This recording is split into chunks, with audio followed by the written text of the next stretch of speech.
ओम श्री गणेशाय नमः। मित्रों, आप लोगों का मैं पुनः अपने चैनल पर स्वागत करता हूं। आज हम आप लोगों को जन्म कुंडली के योग के बारे में बताएंगे। योग से संयोग बनता है।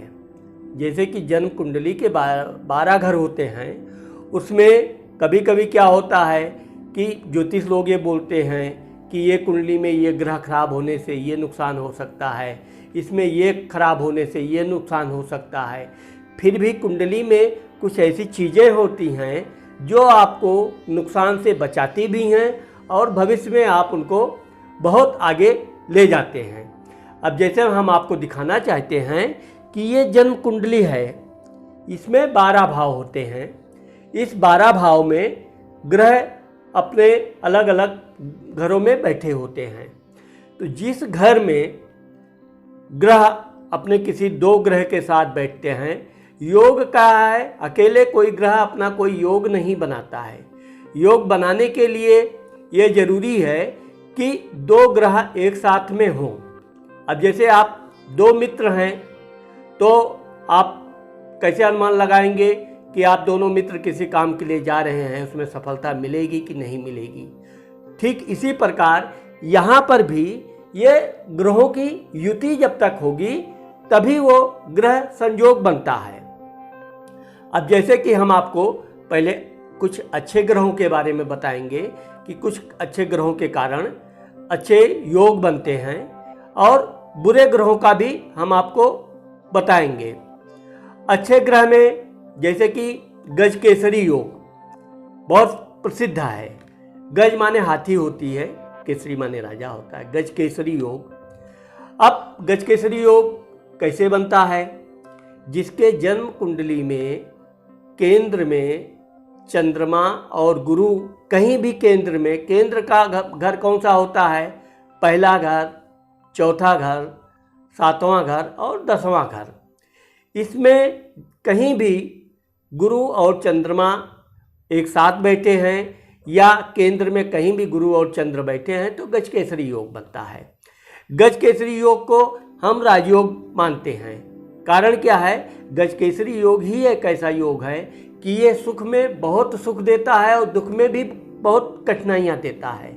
लेकिन ये आदमी के 40-45 साल के बाद यह योग अपना राजयोग में परिवर्तित होने लगता है और धीरे धीरे उस व्यक्ति के सुखों में वृद्धि करने लगता है, और ये अंतिम यानी कि उसके मृत्यु के समय उसको सारे सुख प्रदान करता है। जैसे उसके पास अच्छा घर होगा, संतानें होंगी, सब संतानों की भी पत्नियां होंगी, नाती पोता, मतलब सुखी समाज, सुखी संसार। उसको कहते हैं गज केसरी योग। वैसे तो गज केसरी योग कभी कभी बनता है, लेकिन जब बनता है तो यह अपना निश्चित फल देता है। कोई भी कुंडली में जब योग बनेगा तो वो फल अवश्य देगा, चाहे वो कुंडली कितनी भी कमज़ोर हो या वो कुंडली कितनी भी बलवान हो। लक्ष्मी योग। अब कहते हैं लक्ष्मी योग, जिस कुंडली में चंद्रमा और मंगल एक साथ बैठे हों वो लक्ष्मी योग बनता है। लक्ष्मी योग बनाने वाला व्यक्ति कहीं भी रहे, कोई भी कार्य करे, लेकिन धन प्राप्त करता ही रहता है। लक्ष्मी की कृपा उसके ऊपर बनती ही रहती है, जिसके कारण वो कोई भी छोटा मोटा व्यापार करे, बड़ा व्यापार करे, लेकिन सुखी रहता है और अपने परिवार का अच्छा भरण पोषण कर ले जाता है। अब राजयोग। राजयोग का मतलब ये है कि गुरु और सूर्य जिस भी कुंडली में कहीं भी एक साथ बैठे हैं तो वो राजयोग का निर्माण करते हैं। राजयोग वाला व्यक्ति कहीं ना कहीं अपने जीवन में उच्च पद प्रतिष्ठा प्राप्त करता है। वो कितना भी गरीब हो या पढ़ाई लिखाई में भी कितना कमज़ोर हो, लेकिन उसके जीवन में एक बार अवश्य राजयोग आता है। राजयोग का मतलब यह है कि विख्यात होना, प्रसिद्धि प्राप्त करना और समाज में मान सम्मान पाना। अब यह राजयोग में कभी कभी ये भी देखा गया है कि राजनीति के क्षेत्र में उच्च पद प्रतिष्ठा प्राप्त करता है, मंत्री पद प्राप्त है। अगर वो नौकरी के क्षेत्र में है तो अच्छे ऑफिसर बनता है और एक ग्रेड का अधिकारी एक दिन अवश्य बनता है। अब ये तो हम आपको योग के बारे में बताए, हम आपको सबसे पहले कालसर्प योग के बारे में बताते हैं, क्योंकि ये बहुत फेमस है, प्रसिद्ध है कि कालसर्प योग होने से यह व्यक्ति अपने जीवन में कभी भी आगे नहीं बढ़ पाता है। ये बात सत्य भी है कि ये बढ़ पाता नहीं है और या बढ़ने की कोशिश नहीं करता है। कारण क्या है कि जिस कुंडली में राहु और केतु के बीच में सारे ग्रह आ जाते हैं, क्योंकि राहु और केतु हमेशा वक्री मतलब उल्टा चलते रहते हैं, और एक तरफ राहु केतु के इस साइड में सारे ग्रह आ गए, उधर का वो भाव सब खाली हो गया, तो इसको कालसर्प योग कहते हैं। ये कालसर्प योग में आदमी संघर्ष बहुत करता है, जीवन में बहुत आगे निकलने की कोशिश करता है, उसको सफलताएं कम मिलती हैं, अक्सर करके कोई ना कोई रुकावट उसके जीवन में बना रहता है। दूसरी बात क्या है, संतान सुखों में भी ये कमी लाता है। कभी कभी तो संतान होते ही नहीं है, अगर संतान हुए भी तो उनकी अच्छी शिक्षा दीक्षा नहीं हो पाती है, शिक्षा दीक्षा भी अगर हो गई तो उनको अच्छी नौकरी व्यापार नहीं हो पाता है, या संतान से संबंधित नुकसान कहीं ना कहीं उसको होता ही रहता है। पारिवारिक भी उसके जीवन में कलह आती है। अब जैसे हम आपको विष योग के बारे में बताएंगे। विष योग क्या है कि आदमी, ये नहीं कि वो जहर है, विष योग का मतलब ये है कि वो जहर को भी पचा सकता है, और अगर वो किसी के ऊपर आक्रमण कर दे तो वो अपनी निर्दयता में इतना कठोर हो जाता है कि उसको थोड़ा भी दया नहीं रहती है। विष योग जहाँ भी जिसके कुंडली में चंद्र और शनि एक साथ बैठे हैं, उसकी कुंडली में विष योग का निर्माण होता है। ऐसा व्यक्ति दूर स्थान को जाता है। ये तो निश्चित है कि विष योग वाला अपने जन्म स्थान से दूर अवश्य जाएगा, वहीं पर अपना वो व्यापार, बिजनेस, रहन सहन प्रारंभ करेगा। लेकिन चूंकि अपने कठोर व्यवहार के कारण इसका कोई अस्थाई मित्र नहीं बन पाता है। इसको हम स्वार्थी तो नहीं कह सकते हैं। हाँ, ऐसे लोग अगर नशा पान करते हैं तो इनको विशेष असर नहीं होता है, इनके शब्दों में ही इतना जहर होता है कि ये किसी को भी आसानी से व्यंग मार के उसको हतोत्साहित कर सकते हैं। कहने का मतलब यह है कि जिसकी कुंडली में भी ऐसा योग बनता है, वो व्यक्ति खुद तो सफल होता है लेकिन ईर्ष्यालु प्रवृत्ति का होता है। ग्रहण योग, जिसके कुंडली में सूर्य राहु के साथ बैठ जाता है, ये ग्रहण योग का निर्माण करता है। ग्रहण योग वाला व्यक्ति, उसकी आकांक्षा तो बहुत होती है, बहुत आगे तक जाना है, बहुत कुछ करना है, और वो प्रयास भी करता है, लेकिन वो अपने मंजिल के अंतिम शिखर पे पहुँचते पहुँचते या तो वो हताश हो जाता है, या कुछ ऐसी रुकावटें आ जाती हैं, अचानक बाधाएं आ जाती हैं कि वो उन बाधाओं में ऐसा उलझ जाता है कि वो अपने मूल उद्देश्य से भटक जाता है। अगर कहीं ये कोर्ट कचहरी के चक्कर में पड़ गया तो इतने लंबे समय तक इसको कोर्ट कचहरी का चक्कर लगाना पड़ेगा कि इसका जीवन बिल्कुल अर्थहीन हो जाता है। ऐसे लोगों को जहाँ तक हो सके विवाद से बचना चाहिए। दूसरा, चंद्र राहु भी ग्रहण योग बनाता है। जिसके कुंडली में चंद्रमा के साथ राहु बैठ गया, उसको ग्रहण का निर्माण होता है। ज़्यादातर ऐसे लोगों को ये देखा गया है कि इनको चूँकि चंद्रमा माँ का कारक है, राहु के कारण ग्रहण लग गया तो इनके पिता की आयु कम होती है। पिता के ना होने से माँ का जो सुख है वो अपने आप नगण्य हो जाता है।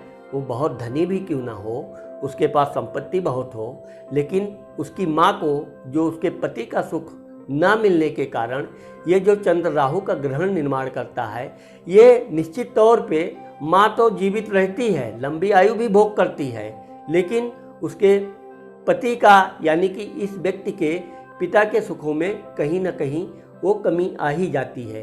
कभी कभी अलगाव भी हो जाता है, कभी कभी वो व्यक्ति विदेश चला जाता है, बहुत समय बाद आता है, आता भी है या नहीं भी आता है, लेकिन कहीं ना कहीं ये निश्चित तौर पे ग्रहण अपना असर दिखाता है।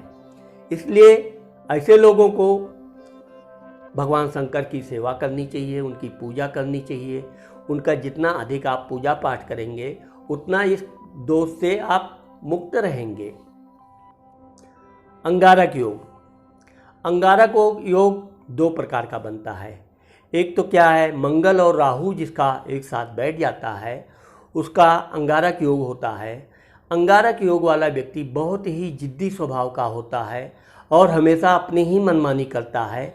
कितना भी लाख समझाओ, लेकिन अगर वो जो बात ठान लेगा वो बात से वो कभी पलट नहीं सकता है। इसके कारण ये जीवन में अक्सर करके नुकसान उठाता रहता है। इसलिए ऐसे लोगों को अपने क्रोध पे नियंत्रण रखना चाहिए और जहाँ तक हो सके हनुमान चालीसा का पाठ करना चाहिए। अंगारक योग मंगल सूर्य के साथ भी बनता है, लेकिन ऐसा व्यक्ति महत्वाकांक्षी होता है, जिस काम को ठान लेता है उसको करता ही है। ये देश प्रेम इसके अंदर कूट कूट के भरी होती है। ज़्यादातर ऐसे लोग सेना में या डॉक्टर या ऐसे उच्च पद तक जाते हैं जो इनके लिए उच्च कोटि की सफलता भी दिलाता है और भाग्यवर्धक भी होता है। अस्थिभंग योग जैसा नाम है ऐसा मैं आपको बताने की आवश्यकता नहीं है। शनि मंगल के साथ जब भी बैठता है, शनि मंगल के साथ जब भी बैठता है तो अस्थिभंग योग बनता है, जिसका मतलब ये हुआ कि इस व्यक्ति के जीवन में कहीं ना कहीं दुर्घटना होती है जिसमें हड्डी से संबंधित कोई विकार, जैसे कि हड्डी फ्रैक्चर हो गया या कोई अंग में अधिक चोट आने के कारण थोड़ी विकलांगता आ गई, तो ऐसा योग जीवन में एक न एक बार दुर्घटना जरूर करवाता है। मित्रों, मैंने आज आप लोगों को कुछ क्रियाएं, कुछ योग के बारे में बताया। अब मैं आपको एक बार पुनः कालसर्प के बारे में प्रकाश डालता हूँ। कालसर्प से उपाय क्या है और इससे कैसे बचा जा सकता है। जिस व्यक्ति के कुंडली में कालसर्प, मैंने आपको समझाया पहले ही कि राहु और केतु के बीच में जो ग्रह आ गया तो कालसर्प योग का निर्माण करता है। इसको कहते हैं पूर्ण कालसर्प योग।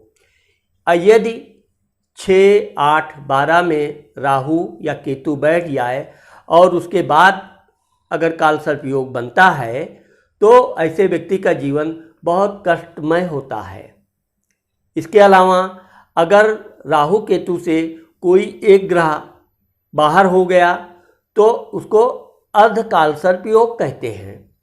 ऐसे व्यक्ति के जीवन में भी कठिनाइयाँ तो होती हैं, लेकिन कहीं ना कहीं उनको सफलता भी मिल जाती है और वो आगे निकल भी जाते हैं।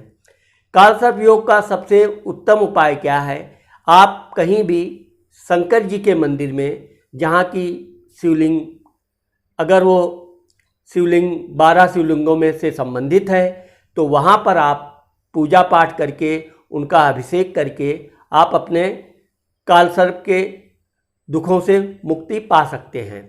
कालसर्प की शांति करते हैं। वहाँ के ब्राह्मण होते हैं जो उनकी पूजा कराते हैं, जैसे कि नासिक त्र्यंबकेश्वर में है, उज्जैन में है, काशी विश्वनाथ में है, रामेश्वर में है।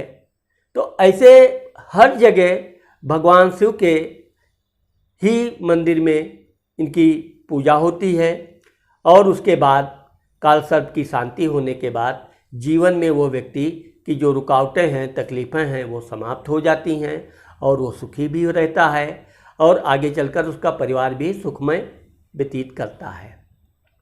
मुझे आशा है कि आज मैं आपको योग के बारे में छोटी जानकारी दिया। वैसे तो योग बहुत से होते हैं, करीब 200 योग हैं कुंडली में और हर कुंडली में बहुत से योग बनते हैं और बहुत से योगों के कारण उसका फल भी अलग अलग मिलता है। लेकिन जो मुख्य योग हैं उसके विषय में मैंने आपको बताया। आशा करता हूँ कि आपको ये पसंद आया होगा। आगे भी हम आपको जन्म कुंडली से संबंधित और अधिक जानकारी देते रहेंगे। आप मेरा ये प्रोग्राम देखते रहिए और सब्सक्राइब करना मत भूलिए। नमस्कार।